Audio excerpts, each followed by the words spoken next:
Next on CyberCrime. DEF CON really is the granddaddy of computer conventions. DEF CON descends on Las Vegas. We have highlights of the huge hacker convention. Who went and what did they talk about? Plus, why is this hacker convention a gathering place for the federal government? From Meet the Fed to Spot the Fed to Become a Fed. We'll cover it all on a special dedicated to DEF CON.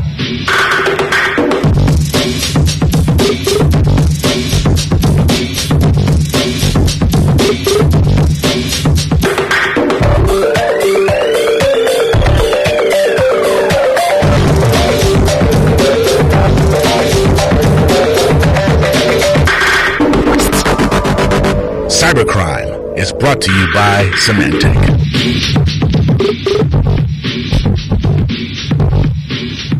Hi there, welcome to the show. Our team has been working hard all week putting together for you a special devoted to DEF CON 8.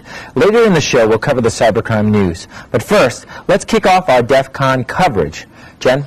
Alex, the place to be in Las Vegas last weekend was not the Bellagio or even New York, New York. It was a small, rather plain hotel located off the famous Vegas Strip called the Alexis Park. There, a crowd of more than 6,000 people gathered to hack, play a few games, dance the night away, and above all else, share ideas. In a CyberCrime special report, we take a look behind the scenes at DEF CON 8. DEF CON really is the granddaddy of computer conventions. It puts a human face on hackers. I'm here to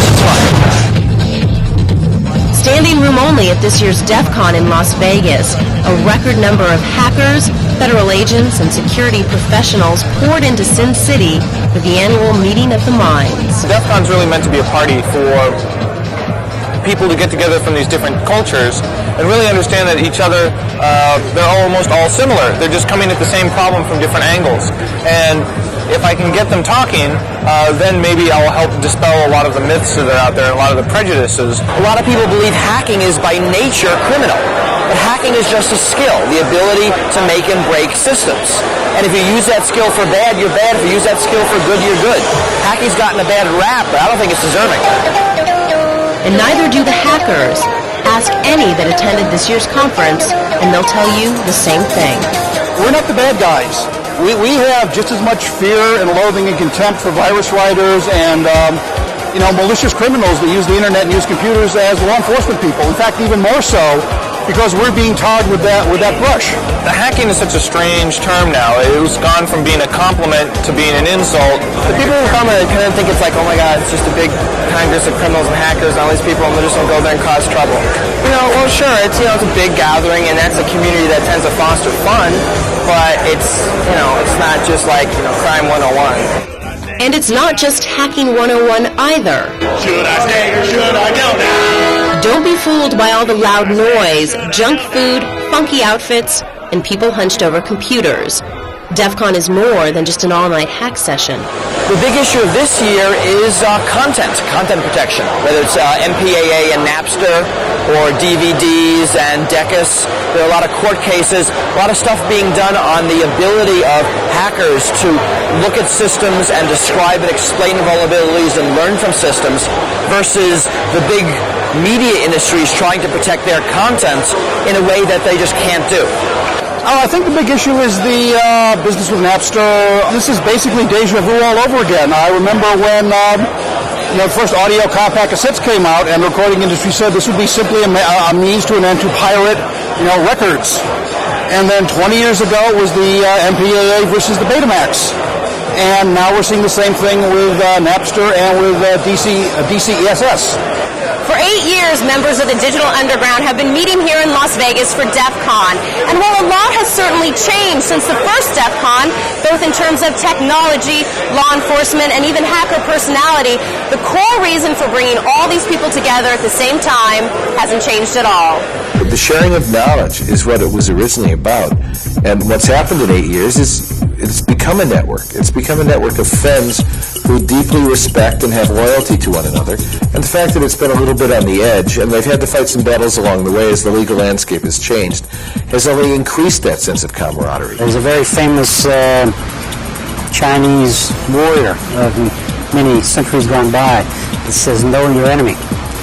I'm not saying that everybody at DEF CON here is an enemy, but it's always nice to know what the folks are thinking or trying to do, or thinking about trying to do. It helps us be proactive in our many of our defense postures for our IT systems. I think people are still striving for finding out information, right? I mean, I always think of hackers as sort of modern-day spelunkers, right? They're searching through caves, looking for information, trying to know more about their environment. And I think there's still a lot of that energy here. When I say dead, you say cow! To the cow! A lot of energy and a cult-like following for the hacker group Cult of the Dead Cow, known for releasing hack tools like the 1998 debut of Back Orifice. Nothing nearly as flashy at this year's DEF CON, but Sir Distic, author of Back Orifice, is working on some new tools, once again, aimed at Microsoft. The next tool I'm working on right now is the next port up, UDP 138, which is the NetBIOS datagram service. The NetBIOS datagram service is most commonly used for, again, the browser stuff, the way machines locate all the other machines on their Windows network and maintain. And there's a lot of hilarious problems with that. But aside from cool new hack tools, t-shirts, and hats, there's an intangible takeaway from this year's DEF CON. I never come in here with an expectation, but I'm always surprised when I leave. The folks who are into the virus creation business are always interesting to listen to and their philosophy on why viruses are good for you. Of course, we don't think viruses are good for you, but it's always interesting to understand that philosophy. The spirit of hacking, which is not just that networking, but that passion for knowledge, that daring, that obsessiveness that characterizes great scientists, combined with a radical, unconventional approach to life, and a little larceny in your heart, and a willingness to live in the gray areas, and cross boundaries, and go where you have to go to get what you have to get in order to solve that puzzle or build that big picture. That's the spirit of hacking. Many attendees came to DEF CON for the speeches and presentations, and that's where CyberCrime.com comes in. There you can go delirious on DEF CON. Our web team stormed the convention floor to bring you exclusive web coverage, including audio and video presentations of Meet the Fed panel, the military's first cadet hacker court-martial, and citizen hacker, patriot or war criminal. And join the CyberCrime staff in the chat room to discuss DEF CON on Monday from 6 to 7 p.m. Eastern Standard Time. And while you chat with us, you can watch a rebroadcast of the show. After the break, our DEF CON coverage continues.